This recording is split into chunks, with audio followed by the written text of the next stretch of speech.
Good morning, नमस्कार दोस्तों। आज तारीख है 3 जून 2020 और आज से जितने भी इंपॉर्टेंट करंट अफेयर के प्रश्न बन सकते हैं उनको पूरे डिटेल में और एक्स्ट्रा फैक्ट के साथ में दोस्तों हम देखेंगे। ठीक है, अगर आप किसी भी सरकारी नौकरी की तैयारी कर रहे हो, ये वीडियो आपके लिए बहुत ही हेल्पफुल होने वाली है, इसीलिए इसको शुरू से लेकर लास्ट तक अवश्य देखिएगा। अगर आपको इस वीडियो का पीडीएफ चाहिए तो हमारे टेलीग्राम ग्रुप को ज्वाइन कर लीजिए, जिसका लिंक इस वीडियो के डिस्क्रिप्शन में आपको मिल जाएगा। वहाँ से आप आसानी से पीडीएफ डाउनलोड कर सकते हैं। तो देखते हैं आज की वीडियो का पहला प्रश्न। तो पहला प्रश्न दोस्तों, when was the global day of parents celebrated, यानी कि ग्लोबल डे ऑफ पेरेंट्स कब मनाया गया। दोस्तों ये हर साल मनाया जाता है 1 जून को। ठीक है, मनाया क्यों जाता है? तो मनाया इसलिए जाता है दोस्तों कि विश्व भर के सभी माता पिता को सम्मानित करने के लिए। सम्मानित करने की आवश्यकता क्यों पड़ी?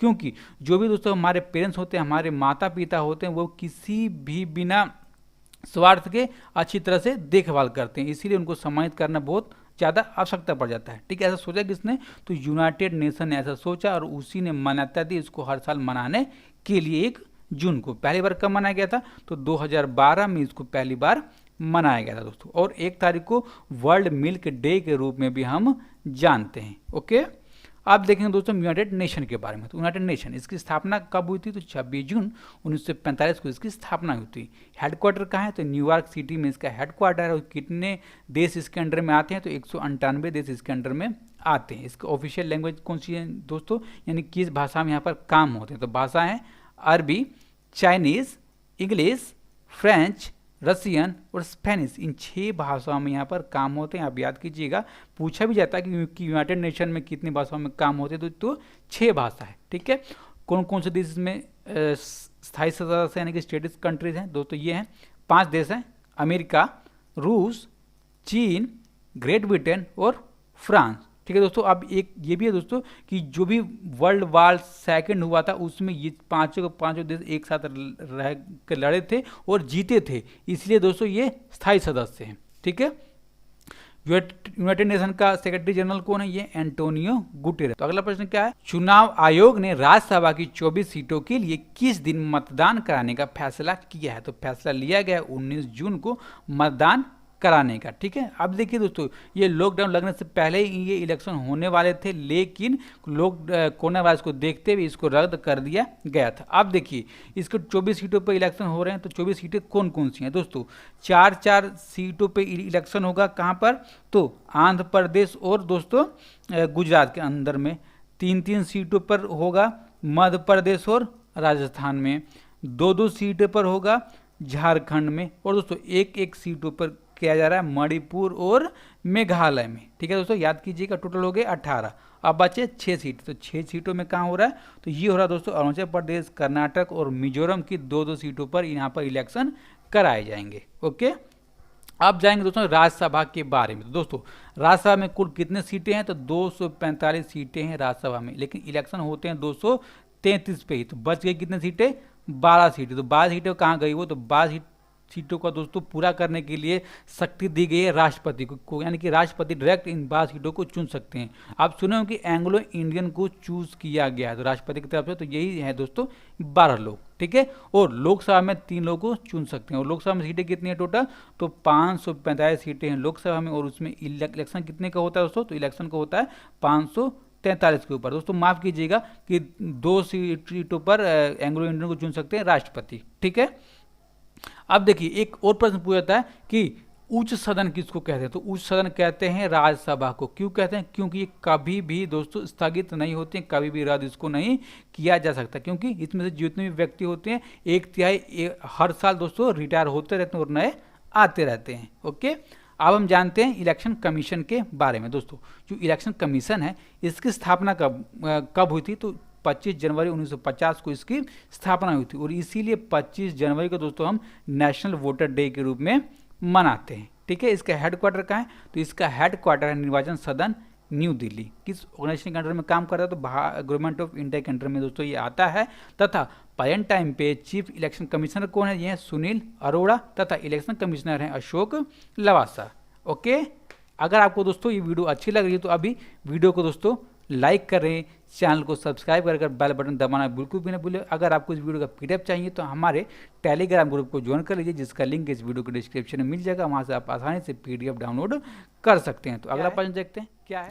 किसने युवाओं को तकनीकी सशक्त बनाने के लिए रिस्पॉन्सिबल एआई फॉर यूथ कार्यक्रम की शुरुआत की है? दोस्तों शुरुआत की गई है ऑप्शन नंबर बी यानी कि रविशंकर प्रसाद की तरफ से। रविशंकर प्रसाद कौन है दोस्तों? ये भारत के पर्यटन में केंद्रीय इलेक्ट्रॉनिक्स और सूचना प्रौद्योगिकी तथा संचार और कानून एवं न्याय मंत्री हैं रविशंकर प्रसाद। ठीक है, अब देखिए जो रिस्पॉन्सिबल एआई फॉर यूथ है, इसमें एआई का मतलब क्या है दोस्तों? इसमें एआई का मतलब है आर्टिफिशियल इंटेलिजेंस। ठीक है, अब देखिए इस कार्यक्रम को लॉन्च करने का मकसद ये है दोस्तों कि जो भारत के जो भी युवा हैं उनको डिजिटल बनाना, यानी कि जो भी आमतौर पर आगे जो डिजिटल काम होगा उसके तौर पर वर्ल्ड के साथ कदम से कदम वो मिलाकर काम कर सके, इसलिए उनको सशक्त बनाने का इस कार्यक्रम के तहत लक्ष्य रखा गया है। ठीक है, और इसके दोस्तों एक पोर्टल भी लॉन्च किया गया है, वहाँ से इसको पूरा संचालित किया जाएगा। पोर्टल की क्या वेबसाइट है? तो ai.gov.in। ठीक है दोस्तों, वहाँ पे जाकर पूरी जानकारी आप ले सकते हैं। ओके, अगला प्रश्न, अर्मेनियाई PM test positive for corona virus, what is his name? यानी कि अर्मेनियाई पीएम का कोरोना वायरस के लिए परीक्षण सकारात्मक पाया गया, उनका नाम क्या है? दोस्तों उनका नाम है पसीनेन, जो आपको इमेज में दिख रहे हैं यही है अर्मेनिया के पीएम पसीनेन जी। दोस्तों अब देखिए इन्होंने एक फेसबुक लाइव किया और इन्होंने जानकारी दी कि मेरा और पूरे परिवार का जो कोरोना वायरस का टेस्ट है वो सकारात्मक पाया गया, यानी कि हम कोरोना वायरस से संक्रमित हो चुके हैं। अब देखिए दोस्तों जो अर्मेनिया है यहाँ की जनसंख्या टोटल कितनी है? 3 मिलियन जनसंख्या। 3 मिलियन क्या मतलब होता है कि 30 लाख जनसंख्या है अर्मेनिया की। ठीक है, और दोस्तों यहाँ पे अब तक कोरोना वायरस के कितने मामले आ चुके हैं? तो मामले आ चुके हैं दोस्तों 9,492 मामले आ चुके हैं जब तक वीडियो रिकॉर्ड हो रही है। ठीक है, और मौत कितने दर्ज की गई है? तो 139 लोग वहां पर मर चुके हैं। ओके दोस्तों, अगला प्रश्न, Who launched COVID-19 technology access pool for equal access to life saving technology? यानी कि किसके द्वारा जीवन रक्षक तकनीक के समान पहुंच के लिए कोविड-19 टेक्नोलॉजी एक्सेस पूल को लॉन्च किया गया है? दोस्तों ये लॉन्च किया है वर्ल्ड हेल्थ ऑर्गेनाइजेशन ने इसको लॉन्च किया है। अब देखिए जो टेक्नोलॉजी एक्सेस पूल है इसके माध्यम से किया जाएगा दोस्तों, इसके माध्यम से ये किया जाएगा कि आमतौर पर जान रहे हैं हम कि वैश्विक संकट है, महामारी है कोरोना वायरस का दोस्तों, और इसको देखते हुए अभी जरूरत क्या पड़ रही है देशों को?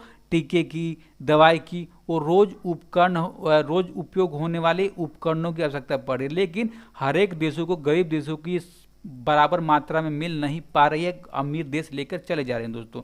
तो इसी भेदभाव को पूरा करने के लिए, भेदभाव ऐसा ना हो इसीलिए इस टेक्नोलॉजी एक्सेस पूल को लॉन्च किया गया है WHO के द्वारा दोस्तों। ठीक है, और इसमें अभी तक 37 देशों ने नामांकन कर दिया है, अपील कर दी है। ठीक है, और इसी के साथ में एक एक्शन पूल दोस्तों लॉन्च किया गया CTAP नाम का दोस्तों। अब देखिए जो CTAP है ये क्या है?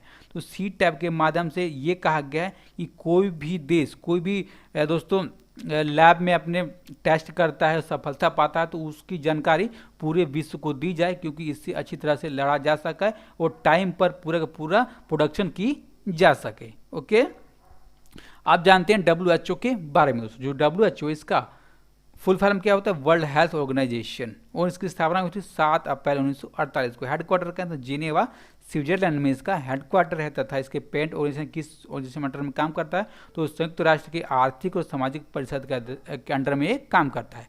और वर्ल्ड हेल्थ ऑर्गेनाइजेशन WHO के चेयरमैन कौन है? ये हैं टेड्रोस एडोनम। और एक और प्रश्न याद कीजिए कि WHO के समिति के बोर्ड के दोस्तों अध्यक्ष बनाए गए। कौन बनाए गए?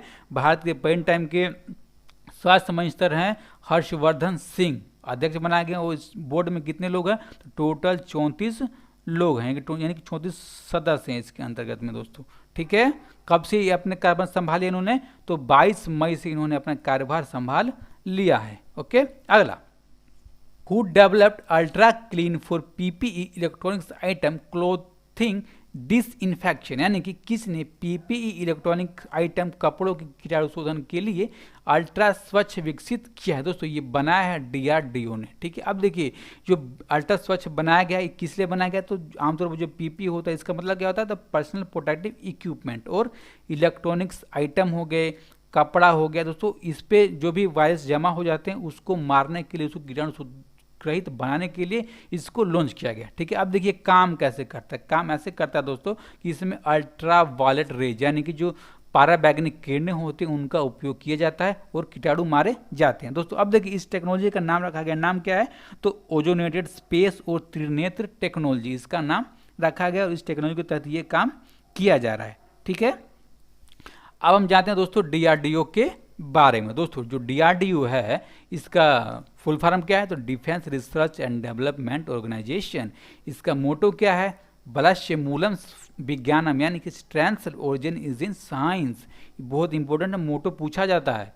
इसकी स्थापना हुई थी 1958 में, headquarter DRDO Bhawan New Delhi, और किस मिनिस्ट्री के अंडर में आता है, तो मिनिस्ट्री ऑफ डिफेंस यानी कि रक्षा मंत्रालय के अंदर में। रक्षा मंत्री कौन है, राजनाथ सिंह, तथा इसके चेयरमैन है डीआरडीओ के डॉक्टर जी सतीश रेड्डी। ओके, अगला प्रश्न, स्ट्रीट वेंडर्स को सस्ते कर्ज देने के लिए पीएम स्वनिधि योजना में कितना लोन दिया जाएगा। दोस्तों इस योजना में लोन दिया जाएगा 10,000 रुपये प्रत्येक स्ट्रीट वेंडर को। ठीक है, आप देखिए जो स्ट्रीट वेंडर होते हैं ये कौन होते हैं, आमतौर पर आपने देखा होगा कि शहरों में सड़कों के ऊपर जो फेरी करने वाले होते हैं, जो रेडी के ऊपर आइसक्रीम बेचते हैं दोस्तों, सब्जी बेचते हैं, उनको बोलते हैं स्ट्रीट वेंडर्स। आप देख लेंगे काफ़ी तरह के होते हैं, उनके लिए योजना चालू की गई है और इसमें 10,000 रुपये का लोन दिया जाएगा और उसके ऊपर कोई सा ब्याज नहीं लिया जाएगा सरकार की तरफ से। दोस्तों ठीक है, ब्याज कितने दिन में, ये जो लोन है कितने दिन में पूरा करना है, तो 1 साल के अंडर में महीने के ऊपर किस्त बांध दी जाएगी और उसमें उसको पूरा कर देना है। और कोई भी अगर व्यक्ति 1 साल के अंडर में पूरी की पूरी रकम लौटा देता है तो उसको 7% का सब्सिडी दिया जाएगा। यानी जो 7% का जो ब्याज मिलेगा वो सब्सिडी के रूप में उसके अकाउंट में ट्रांसफर कर दिए जाएंगे सरकार की तरफ से। दोस्तों ठीक है, अब देखते हैं अगला प्रश्न, किस राज्य ने प्रवासियों का डेटाबेस बनाने के लिए ऑनलाइन पोर्टल कौशल रजिस्टर लॉन्च किया है। तो कौशल रजिस्टर को लॉन्च किया गया हिमाचल प्रदेश की तरफ से। दोस्तों और आमतौर पर हम जान रहे हैं कि कोरोना वायरस के कारण जो भी व्यक्ति किसी को राज्य में रहते थे, काम करते थे और अपने निजी राज्य में चले गए, तो उस राज्यों ने डेटाबेस बनाना इकट्ठा कर दिया है उन प्रवासी मजदूर का। दोस्तों ऐसा किया है हिमाचल प्रदेश ने, लेकिन जिसका कौशल रजिस्टर है कैसे अलग है दोस्तों। ये पहला नंबर तो ऑनलाइन रजिस्टर है, ठीक है, और इसमें ये नहीं कहा जाता कि आपको अपना रजिस्ट्रेशन कराना ही कराना है, यानी कि जिस व्यक्ति को अपना रजिस्ट्रेशन करवाना है वो आएगा वेबसाइट, कौन सी वेबसाइट है, skillregister.gov.in के ऊपर आएगा और वो अपना रजिस्ट्रेशन वहाँ पर कराएगा। ठीक है, अब देखिए जो कौशल रजिस्टर दोस्तों जब इसको लॉन्च किया जाएगा, जब इसकी रिपोर्ट दी जाएगी तो किस हिसाब से किया जाएगा, तो दोस्तों जिले वानी के डिस्ट्रिक्ट के अनुसार, शैक्षिक योग्यता के अनुसार और एक्सपीरियंस के अनुसार इस रजिस्टर को लॉन्च किया जाएगा हिमाचल प्रदेश के द्वारा। ठीक है, अब देखिए जो हिमाचल प्रदेश है इसकी राजधानी कहाँ है, तो शिमला में, और इसके चीफ मिनिस्टर है जयराम ठाकुर, तथा इसके दोस्तों गवर्नर हैं बंडारू दत्तात्रेय, तथा इसकी पार्लियामेंट सीटें हैं राज्यसभा की 3 और लोकसभा की 4। ठीक है, अब ये दोस्तों सबसे पहले केंद्र शासित प्रदेश था कि यूनियन टेरिटरी था, कब से कब तक, तो 1 नवंबर 1956 से लेकर के 24 जनवरी 1971 तक। राज्य का बना तो 25 जनवरी 1971 को।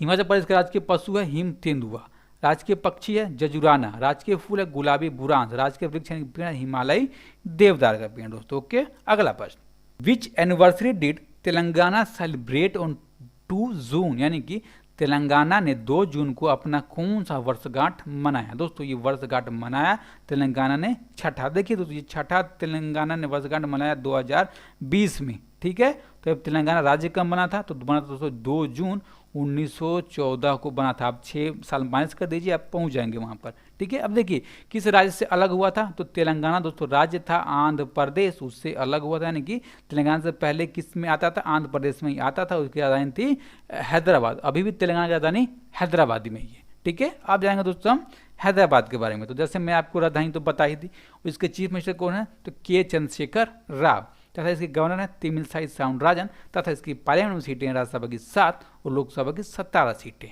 ठीक है, राज्य कब बना था आप जानते ही हैं। इसका ऋतु राजकीय फल का है आम, राजकीय जानवर है चीतीदार प्रिय, राजकीय पक्षी है भारतीय रोलर, राजकीय फूल है सेना और गिलाटा, पेड़ है पोसिमिस सीनेरिया और खेल है कबड्डी। ओके दोस्तों, अगला प्रश्न, केंद्र सरकार ने वर्ष 2020-21 के लिए मेघालय के लिए जल जीवन मिशन के तहत कितने करोड़ रुपए मंजूर किए हैं दोस्तों?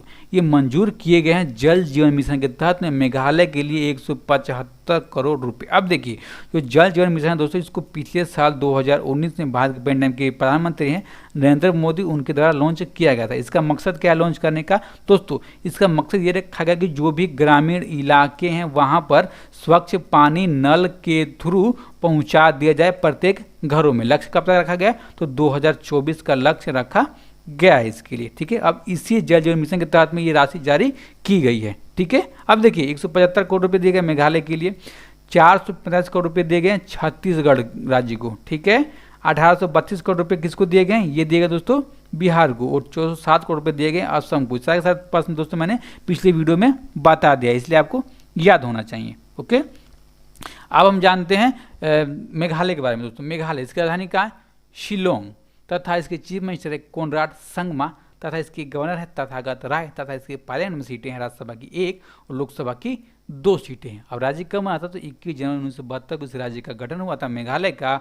इसके राज्य के जानवर है चितकबरा तेंदुआ, राज्य के फूल है लेडीज सिल्पन और चीड़, और राज्य के वृक्ष के पेड़ दोस्तों गमारी का पेड़। अब हम देखेंगे जो हमने कल की वीडियो में प्रश्न पूछा था, क्या पूछा था? When was the appointment MD CEO Paytm general insurance limited, यानी कि किसे पेटीएम जनरल इंश्योरेंस लिमिटेड का एमडी सीईओ नियुक्त किया गया है? तो नियुक्त किए गए हैं विनीत अरोड़ा जी। अब इस प्रश्न का सही जवाब किसने दिया? जवाब दिया विजय कुमार, श्याम सिंह, सौरभ राजपूत, रितेश दुबे, अमित मलिक। इन सब दोस्तों ने इस प्रश्न का सही जवाब दिया है। अब हम देंगे आज का प्रश्न दोस्तों।